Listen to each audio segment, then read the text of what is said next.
And welcome to the Week 9 Fantasy Flex Waivers podcast presented by Prize Picks. I am your host, Chris Raybon, joined as always by my dude, Sean Koerner. Sean, what's going on? How was your Week 8?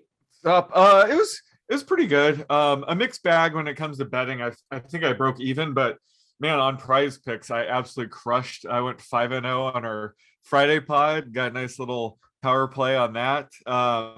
I've been doing a lot more second half player props on Prize Picks and just crushing it. So hopefully tonight for my football, I can tweet out a second half play. But and DFS was a mixed bag. I had a lot of guys hit, but I got screwed by Jalen Hurts and Jameis Winston. I was too overweight on those guys.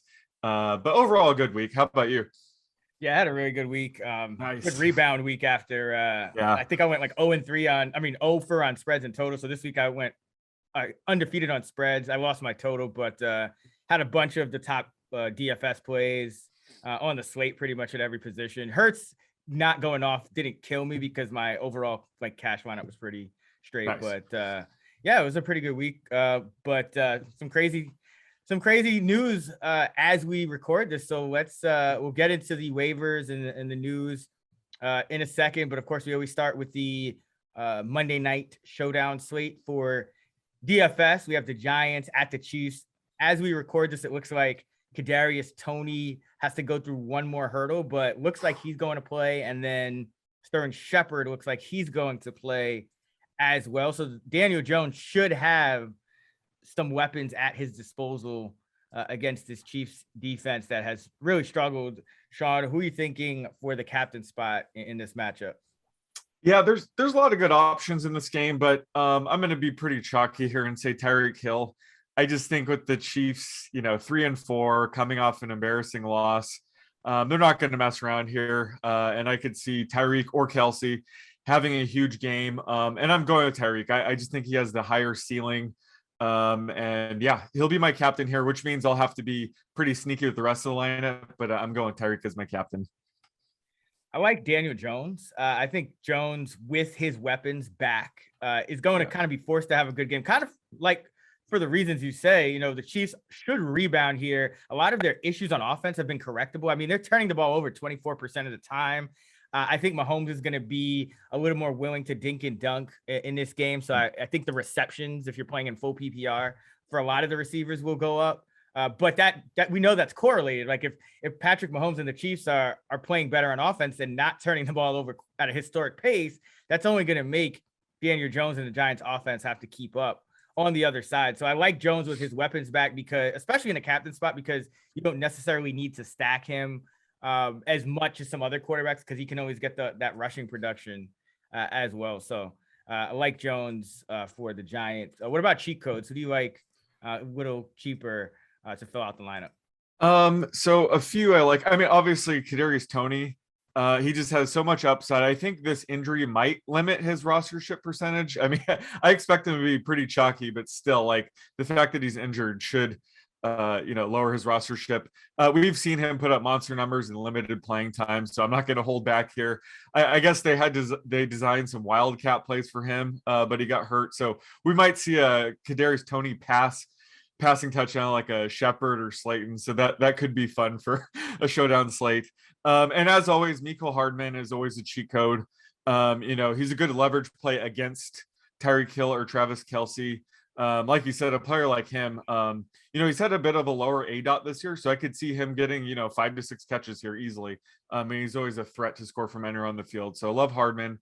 And then Darrell Williams, he's another leverage play against the Chiefs passing game tonight, which should be popular, obviously. But this could be a potential positive game script.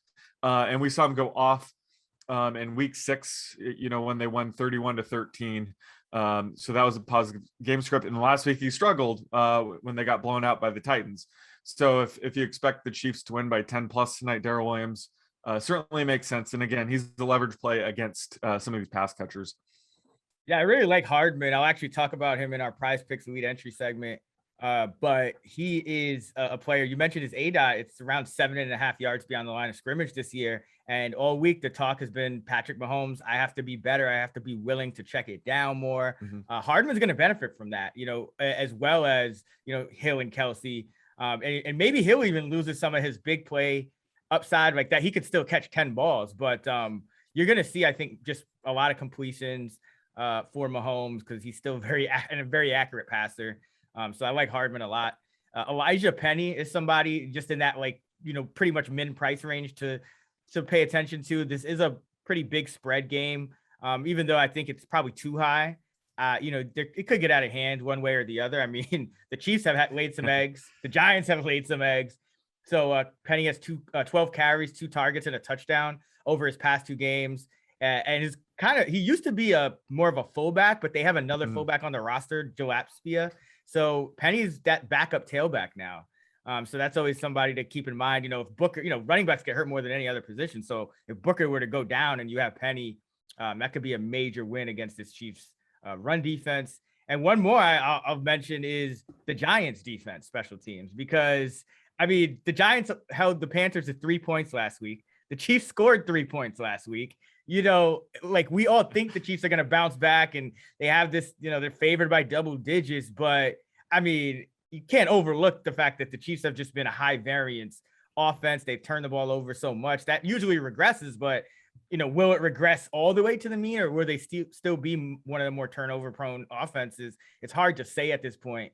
So I think the Giants defense is going to be very overlooked in this spot, even though if you just kind of step back, it makes perfect sense. Yep. I mean, I can't say I love the Elijah Penny play. I mean, how could you? But he's certainly the favorite for the vulture touchdown of the slate, right? Yeah. Oh, absolutely. And it's pretty crazy how, they're using him as the number 2 back. They haven't even given rookie Gary Brightwell a touch in the past 4 games now. Elijah Penny is the number 2 back, and he is the favorite for the vulture touchdown of the night. So in that aspect, I do like the Penny call.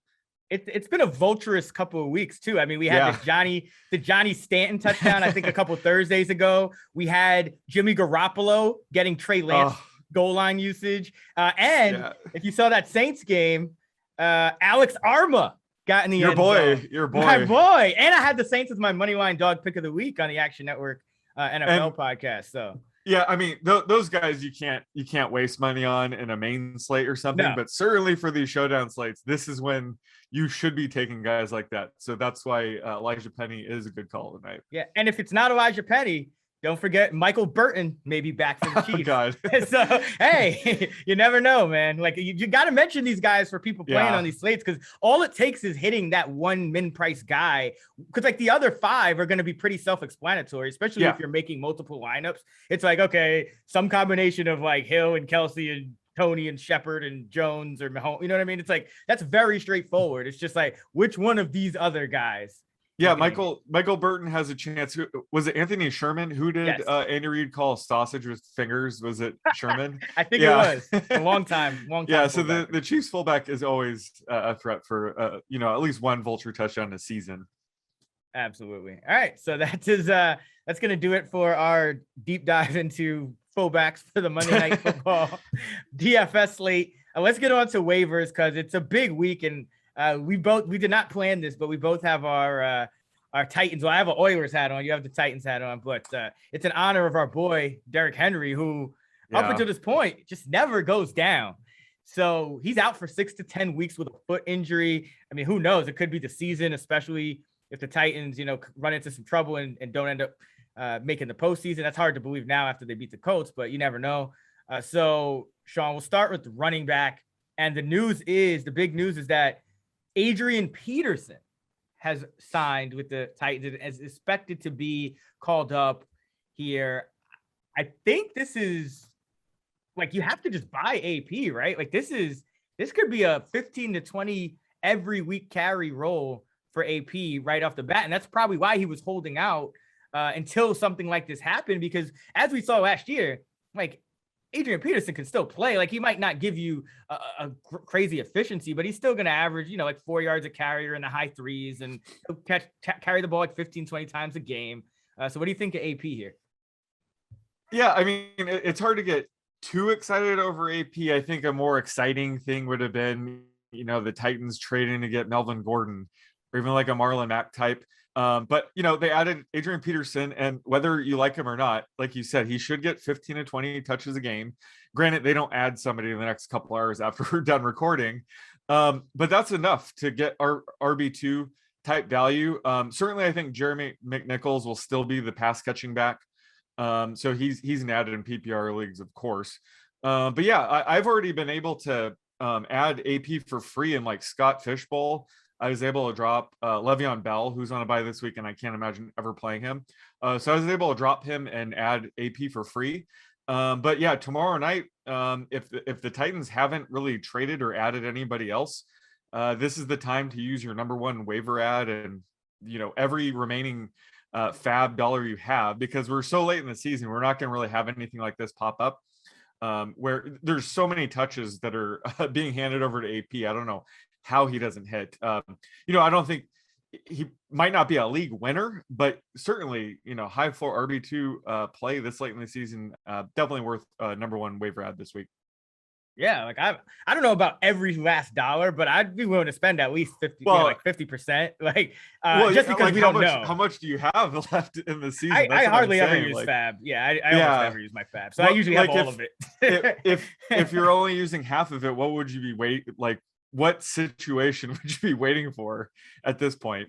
I don't know, like something like this, but it's just, we're still in week 8.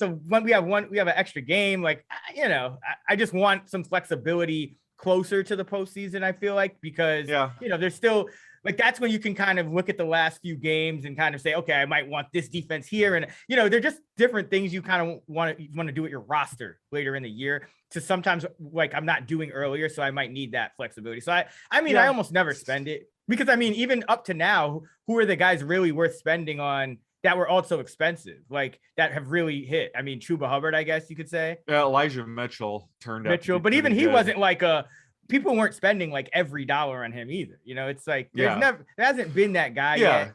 And I don't know if I just feel everybody is smart enough now to stash these high upside backup running backs. Exactly. So it's really tough. So I'm in some leagues where I have like $92 out of my $100 budget left over because I've been bidding on like a defense or a good kicker that week for $1 or $2 at a time. Like, the time has come. Like, if you I'm not going to miss the playoffs in those leagues, but if I end the season with more than $50 left in the tank, what was the point? So I may or may not put in a hefty bid in our league. So I'm trying to gauge how much you'd be willing to bid, but I could see bidding over $60 on the guy, unless you think there's some other situation that's going to come up later on, which I don't know if we can. I'm just a more conservative bidder, but that's also because I do kind of what you say, where I stash running backs, so I'm never in like dire need of a running back. Like, I have like 5-6 running backs on my bench in almost every league that I can use in a pinch. So. But I do understand it. The only thing that worries me about spending like every dollar on him is, we don't know what he's been doing this offseason. We did see him. He had a 15 or more carry game in every month of last season. So it's not like we saw he can kind of stay healthy and he's conditioned, but running backs still do get hurt. He is 36. Yeah. So there is some risk where you might get him for like a week. and he is far from a slam dunk. Yeah. Don't get it twisted, but plus, we have the trade deadline tomorrow. We could see some, major news, some other thing can come up where I'm saying, okay, never mind, spend your fab on this guy. So a lot can happen over the next 24 hours for sure. That's also a good point. It's like the trade deadline has not come and gone yet. And so that, could also make some other situations. Yeah. You want to have at least some money left over to bid on some other guys. But McNichols, we should talk about him, because you alerted me to the fact that some people think McNichols might be a factor in this backfield. I think he'll be a passing down factor as always, but there's a separate role for the passing down back. It's like Darrington Evans, Jeremy McNichols. That's one role. And then Henry was the whole other role. They might use AP and like a third guy. Maybe, if they don't sign anyone, maybe they bring back Mekhi Sargent, who started the year on the roster. We've seen them use Blossom game as a halfback too at times. I think he's hurt at the moment, but McNichols, has played 91% of his snaps this year have been in the passing game. His career high carries is 9, and those went for 11 yards. He's carried the ball more than 5 times, 3 times in his career. He's never averaged more than 3.1 yards a carry in those games.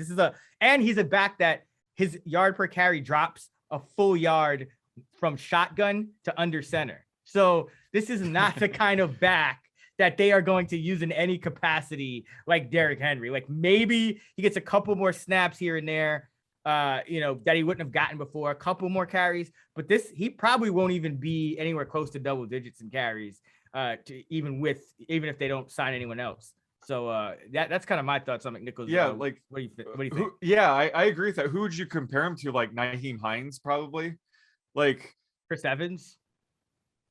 Chris Evans. I wouldn't go that far. No, McNichols is actually playing. He's going to get 3 to 4 catches a game if it's a trailing game script. Maybe 5 to 8 carries, but I just consider him like a Nyheim Hines game script dependent guy, where if AP were to go down, they would just add another running back, right? Like they're never going to hand the keys to this offense over to McNichols. You know who McNichols is? Kenny Gainwell. Oh God. it's like now there's gonna be 2 other backs, and one of them is gonna be Jordan Howard, and AP is Jordan Howard. Like it's that kind of I just McNichols has never done anything to where you would think that okay, this guy is gonna it's different from remember a couple weeks ago we talked about Dearness Johnson. I was like, hey, put this guy in your captain spot in DFS. This guy, he may play a major role. I just don't think McNichols' role is going to change here very much. Well, his upside is 2019, I think it was, Damian Williams. Yeah. Right. Yeah, because the Titans do have a pretty good offense. So yeah. And they might, I don't think they're going to run quite as much. So they may lean on a pass catching back more. But either way, we're saying his ceiling's pretty limited because we just can't project them for over, say, 8 carries a game. So just be careful. I think he's certainly worth an add in full PPR formats, but you got to lower your expectations a bit. He's not all of a sudden inheriting the Derrick Henry role. That's sort of what AP is being brought in to do. Yeah, I wouldn't bet McNichols is played between 2 and 40% of the snaps. His median's about 24%. Snaps. So I wouldn't bet more than a third of whatever you're going to bet on Peterson. I wouldn't bet more than a third of that on McNichols. And that's even in PPR. It's a simple fact of you're never going to know when to play McNichols because he's probably still, it's like Nyheim Hines. Nyheim Hines is pretty useless this year. Even a guy like JD McKissick who has big games. I think he caught 8 passes yesterday in the week 8, but you never know when to start him. So what's the point? Right. So that's kind of how I feel about McNichols. Let's talk about some other running backs. Then we'll go to quarterback, talk about some streamers, and of course, pour one out for Jameis. But James Robinson looks like he avoided serious injury with the foot issue. So maybe he's out this week. We don't know at this point. Any interest in speculatively adding Carlos Hyde, or just avoiding this situation? I mean, I would avoid it because it seems like Robinson may return this week. But if you're in a deep league and you're desperate, certainly you can't go wrong with adding Carlos Hyde. And I was surprised to see how involved he was in the passing game. I think his routes run was over 60%, which is unusual for Hyde. He had 6 catches for 40 yards. So he would be the workhorse back. So if Robinson were to miss time this week, sure, he'll be a low end RB2. If that so I'll probably pass because it sounds like Robinson should be able to play through this, and it sounds like he's shaping up to be more probable than doubtful this week. I wouldn't mind adding Hyde, especially if you can get him cheap, because there's all this if people are probably going to bid more on McNichols anyway. So it's because remember we record this on Mondays, and last week it was Miles Sanders will be fine, and then next thing you know he's on IR. So these overly optimistic early week injuries, I never trust them. I always when you injure your foot and you're a running back, I'm all right, you any lower body injury, I'm you're probably going to be out at least a week, unless it's just a hamstring strain. Then maybe you could kind of gut it out, or you're Antonio Gibson and you just play through crack things. Yeah, that is a good point, because this week seems like a really good waiver wire week. Last week you're asking me about Samaje Perine. I was confused, why are we adding this guy? But this week Carlos Hyde could be, for free. You can get him for free. And is there any reason to rush James Robinson back this week for the Jaguars? No. So yeah, he could end up sitting this week. So again, if you're desperate and you need, a running back for cheap this week, you could do worse than Carlos Hyde. People are desperate because my boy Ken asked me. He was asking me if he should drop like Odell Beckham, Henry Ruggs, or Damian Williams, because he needed a roster spot. And I'm like, Damian Williams, easily. Like, he's just not involved. And he's like, yo, I can't drop Damian Williams. Like, I'm that thin at running back that I just need I need to hold on to that hope, of Damian Williams. Man. And of course, then Damian Williams has like negative fantasy points and gets injured in the process. Yeah. So, I mean, maybe listen to me next time, but no, like that people are desperate. This is the point. Yeah. Like, people are desperate. So it's like, if you can, even if there's like only a 10% chance, or what's questionable technically, it's supposed to be a questionable. They play like about 2/3 of the time. So if there's like a 33% chance that Carlos Hyde may be the feature back for the Jaguars, I think you add him, especially if you can get him for a few bucks. Why wasn't your boy adding Michael Carter the past couple weeks? I don't know. I'm pretty sure Carter just got drafted and never dropped. Okay. I saw that he was the running back one this week. So, I mean, I'm glad because I did write him up in a couple of our action like roundtables for, preseason sleeper. It looked bad after like a week or two, but he's coming on strong. Okay. Speaking of rookies and sleepers, and Kenneth Gainwell was a huge disappointment. So I guess the question is, because now not everyone's rostered Boston Scott yet either. He seems to be the lead back. He had 12. So it's the carries were very even. 12 for Scott, 13 for Gainwell, 12 for Jordan Howard, because you're playing the Lions. So of course you can run the ball 40 times. But Scott played 45% of the snaps. He was the guy that was in the game early when it was still in doubt. He was the guy, getting most of the carries. He was the only one of the three to get a target. He and Howard both scored 2 touchdowns. But I mean, do they just look at Gainwell as essentially, I guess, more of, I don't even want to say Nyheim Hines, because Nyheim Hines, I feel like he was a little more involved as like an all-purpose guy, but it's just a weird thing with Gainwell where it went from like being heavily involved in the passing game to still not being the starter when Sanders goes down, but he also doesn't get a target and gets 13 carries and only goes for 27 yards. I mean, what do we make of Gainwell? And do we just add Scott? Oh God, what a disaster. I mean, last week, we have to be careful by looking into this game too much. Let's be clear here. The best runner on this team is still Jalen Hurts. And I think last week it was just the blowout really led to all these backs getting usage. I think Gainwell will be the back to roster going forward when they're in more negative game scripts, which I expect the Eagles to be. So I wouldn't give up on Gainwell quite yet. And like I told you and Freeman last year, heading into the season, I wanted to get a tattoo like that movie Memento to constantly remind myself, never trust Eagles running backs ever. Just don't trust them. And we're in that situation again where, I'm not going to fall in the trap in trusting Boston Scott or Jordan Howard. Certainly I'm sticking with Kenneth Gainwell. I think going forward, the Eagles are going to be in evaluation mode for the future, and Gainwell, they still view him highly. He's more of a pass catching back. So I think going forward, Gainwell is still the running back zone. So I'm looking at the play-by-play now. Boston Scott got the first 6 carries. Mm-hmm. Jordan Howard got the next 3. Boston Scott got the next 5. Kenneth Gainwell did not get a carry until 12-11 in the 4th quarter. Yeah, that sounds about right. I was watching that game. I was watching that game pretty closely. It was not good. It is not good. That's not good at all.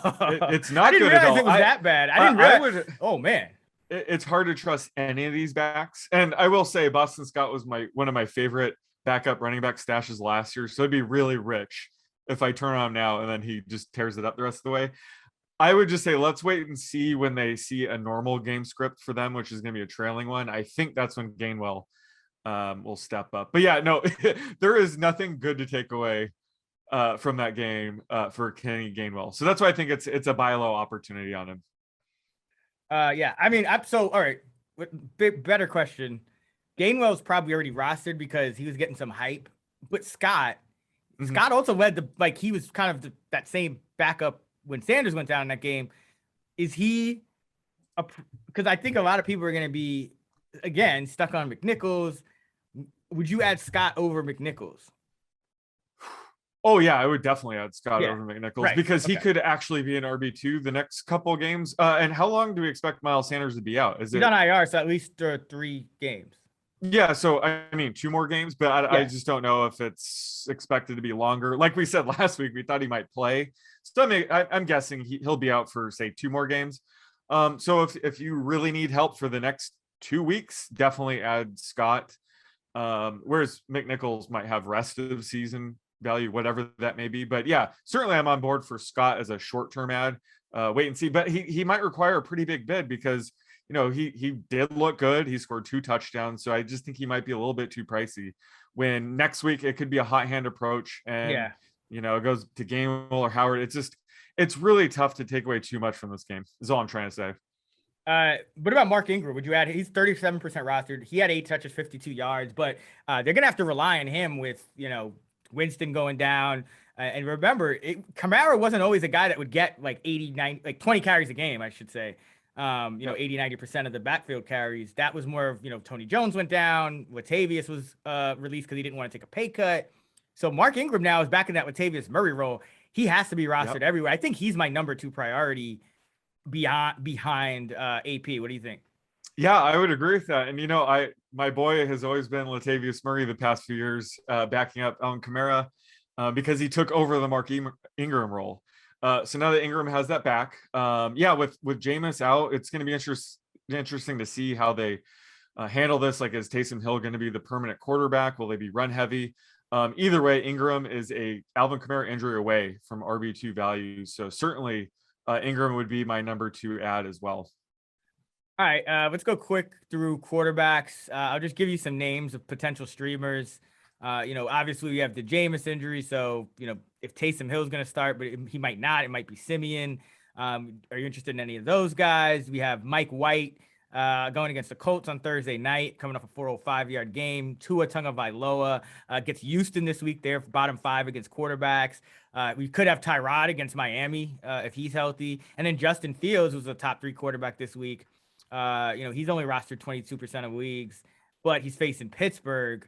So those are kind of the guys for this week. Anyone stand out at quarterback to stream? Yeah, I'll just quickly go through these guys. I think Taysom Hill is the no-brainer ad in my opinion. Again, maybe we'll find out more this week how they intend to use Simeon and Hill, but if they intend to use Taysom the way they did last season when Drew Brees is out for that 3 to 4 game stretch, he's going to be a low-end QB1 just based on his rushing upside alone. So he is the no-brainer ad for me. And great matchup this week against Falcons. And then next up, it's Tua. I was saying maybe, I used him as a streamer play a couple weeks ago against the Jaguars, and I said maybe keep him on your bench this week against the Bills because he faces the Texans the next week. So he opens up as a low-end QB1 here for me this week. We'll have to see. They might trade away Devontae Parker. There could be some messy things going on there. Or Tua Tagovailoa. Or Tua, yeah. Or Tua, or Will Fuller, who doesn't seem ready to play anytime soon. But he's not really a football player. He's just a guy who wears football uniforms sometimes and then chills on the injured reserve. Yeah. So buy high on Jalen Waddle. Like he could have a huge second half. Long story short. But yeah, if Tua doesn't get traded, he'll be a good play this week. And then further down, I think Tyrod Taylor, I couldn't play him this week. I think he'll certainly raise the value of Brandon Cooks, potentially Nico Collins, but I'm not targeting him with Tua and Taysom available. And then, it was fun to see Justin Fields finally break out. Mm-hmm. It was mainly due to his rushing ability, but again, I can't project him for anything more than 185 passing yards right now. So he's pretty limited in that aspect. So he's still a low end QB2 for me. How about you? Yeah, I don't mind like stashing him on the bench if you have space, because if he's gonna run like this, which worked, then it kind of changes everything, because that's what we were looking for kind of from the start. Yes. You kind of called it out that he might not run as much as a guy like Lance, but he should be running as much. So because he can't throw yet. Absolutely. If he does, then that changes everything. It's Tua for me this week. Drew Brees said something on the telecast. He's doing the NFL now. He said he just kind of assumed it was going to be Simeon. And, so I mean, I don't know for sure about that, but I do know that when Taysom lost that quarterback job, he kind of went back to his like special teams role and everything. So this might be a situation where, Simeon played well. They beat the Bucks. They might stick with him and keep Taysom in that wide receiver, tight end, running back role. So that's something to monitor. But I don't mind the speculative ads of Taysom, Fields, even Tyrod, because anytime you can get a guy who's going to run, that is what you want for upside. But right now, I think Tua, just if you need that high floor starter for this week, it's Tua. And either way, he's going to be on one of the two teams that played. He's either going to be on Miami or Houston. So either way, he's playing in this game. He's playing in this game one way or another. I want him to play on the team. He actually knows the playbook, though. Yeah. But when it comes to Justin Fields, like there's a chance the Bears could trade away Allen Robinson. Now, I think for Fields' development, they probably don't want to do that. But if they were to trade away Allen Robinson, I mean, that would hurt Fields big time, right? Well, no, would he lose like one passing yard? Like now you just add like 5 scrambles because no one would be open. So I'd actually approve of this trade. Like I want Fields to just run every drop back. Like I want him to have designed runs and then scramble the rest of the time. That's it. I don't want him to throw I agree. All right, quickly, let's go through some pass catchers. At wide receiver, I think I mean, hey, I'm adding Jamal Agnew if I can. 12 targets last week, 6 catches, 38 and a touch. 6 targets, 5 catches, 78 yards the week before. 7 targets, 6 catches, 41 yards the week before. I mean, at this point, we just kind of got to add him and hope for the best if you're in like a bye week crunch, right? Yeah, you got to be in a pretty big crunch. But I've been keeping up with the Agnew slander up until about week 5, and then I finally said, okay. Yeah, we can probably count on 4 to 5 catches a week from this guy. So certainly in like PPR leagues, if you need bye week help, you can't go wrong with Agnew anymore. Yeah, he's more productive than like half the receivers in the more than Laviska Shenault, right? I mean, a lot of people over the past few weeks. I mean, 7, 6, and 12 targets. We know Urban Meyer is a wild dude, so it takes a wild dude to start a number 39 at wide receiver. But here we are. I mean, Agnew, he earned it with all those returns for touchdowns. So I mean, he probably has. Yeah. So he finally. So Urban Meyer finally found his Percy Harvin role guy, right? There you go. H-back role. After ATN got hurt, Shenault just continues to face plant. Yes. Elijah Moore has 6+ targets in 4 of the last 5 games, but he only played 36% of the snaps last week with Corey Davis out. So this is one where it's like, I guess. Do we trust the underlying metrics or do we expect the snaps to kind of equal the production going forward? Because we know rookies tend to kind of break out a little more down the stretch. What do you do with Elijah Moore here? Yeah, I mean, I'm only holding on to him in deeper leagues, certainly dynasty formats. He's still a hole. I mean, he's one of the best rookie wide receivers in this class. I'm sticking to that. So I'm not too concerned about the 35% routes run last week. We can't trust him in our starting lineups until he, goes back over 60% routes run. And I wonder if last week, they had Denzel Mims lead the team in routes run at 76%. I wonder if that was like an audition for the trade deadline or something. So if they were to trade away Mims and or Jamison Crowder, which I think is certainly possible, that's what's going to be nice to have Elijah Moore on your bench. But if they keep all these guys through the trade deadline, then I'm going to sour a bit on Moore because it's just too crowded in the wide receiver room. And no, you mentioned Mike White earlier. No, I'm not buying in on Mike White after that 400-yard game. I'm still projecting this offense to average around 230 passing yards. So there's too many targets to go around to really like Elijah Moore unless 2 or 3 of these guys go down. Well, Denzel Mims left the game early with a finger injury, so that's not good. That's not good for his trade value. No, it's not. Van Jefferson, I mean, he has to be rostered everywhere if you haven't already. 6+ targets in 4 of the last 6 games, 84%, 94% snaps the last 2. And remember, Deshaun Jackson was, granted the, ability to seek a trade there. They made him inactive last week. So the last guy I wanted to ask you about, like with Cedric Wilson playing as well as he does that ruin like the Michael Gallup stash? Like, do we think that it's possible Gallup is not like that bona fide, like 90% snap player that he was prior to the injury? No, I still think Gallup will be that 90% player. And I've always said, like, if either Cooper, Lamb, or Gallup go down, Cedric Wilson has wide receiver 3 potential. So it has been crazy to see Wilson step up. I will say that Gallup's upside is limited due to the Dalton Schultz breakout, though. So when Gallup is back in the lineup, I still think Dalton Schultz is going to be a factor in this offense. So that's my concern when it comes to Gallup. But I think they'll still be giving Gallup 80% or plus routes run once he gets back to full health. Like when he returns this week, potentially he might be splitting time with Wilson, but in the long run, I think he will be an over 80% routes run kind of guy. Yeah, I'm a little concerned. I think Wilson's the better player, or the better slot receiver. Like I think Wilson, just like if you watch him, because he also returns kicks, so you just watch the way he kind of moves. Like I think Gallup was like well suited for more of that outside deep role, but they kind of wanted to switch that up this year. So just because Wilson's playing so well, I think that you're going to see more times when Gallup comes off the field. And like you said, Schultz is breaking out. So you're not going to go 4 wide, maybe quite as much as you would have if all 4 of these guys were healthy before that. But I just think Wilson's earned his way into a little more playing time than I would like for Gallup to be like a wide receiver 3. Gotcha. So basically you can't really trust Wilson or Gallup. Yeah, exactly. That's kind of, Yeah. So, I mean, I remember banging the table for Gallup heading into the season. I was getting he and Mike Williams a lot in that range. Let's just say I've been pleased with Gallup, but I've been pleased with Mike Williams. But yeah, I'm with you. I'm not too excited about Gallup when he returns, but I still have him on the bench or on the IR in a few, because if either Cooper or Lamb go down, I mean Gallup or Wilson will step up. So that's why I just like to have as many assets on a passing offense like the Cowboys as possible. So Gallup is still a bench hold for me for sure.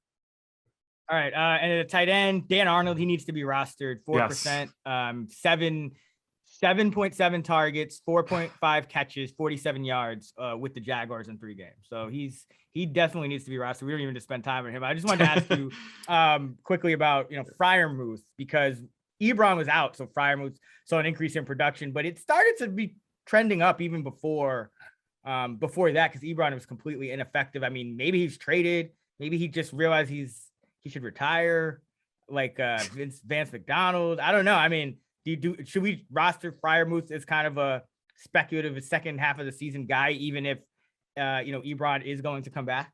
Yeah, absolutely. And in my tiers, I've been banging the table for baby Gronk for a while now, and it was nice to see Ebron ruled out. We got to see Freiermuth step up. I think he was the number 2 tight end this week. Yeah, it was a low scoring week for tight ends, but he was still the number 2. And go watch that touchdown if you haven't seen it. This guy's a real deal. And I think he's been under the radar because he's in the same draft class as Kyle Pitts. I mean, who in his own right is a generational talent, may end up being the best tight end of all time. But Freiermuth was drafted in the 2nd round. Any other draft class, we'd be all over him. So he's a sneaky ad in deeper leagues. You absolutely need to roster this guy. And yeah, I think the Steelers have to move on from Eric Ebron. They have to find a way to get Freiermuth, over 60% routes run a game going forward, even once Ebron comes back. And also, Freiermuth is benefiting from Juju Smith-Schuster being out. Week 6 was the first game with Juju out of the lineup, and he posted 7 catches for 58 yards. So I think there's still upside once Ebron comes back because of the hole vacated with Juju out of the lineup. Yeah, I totally agree. And this guy's just one of their most talented pass catchers, and they're grasping for straws on offense. And they just came out of a bye. So Freiermuth was good going into the bye, he's good coming out of the bye. I think you add him.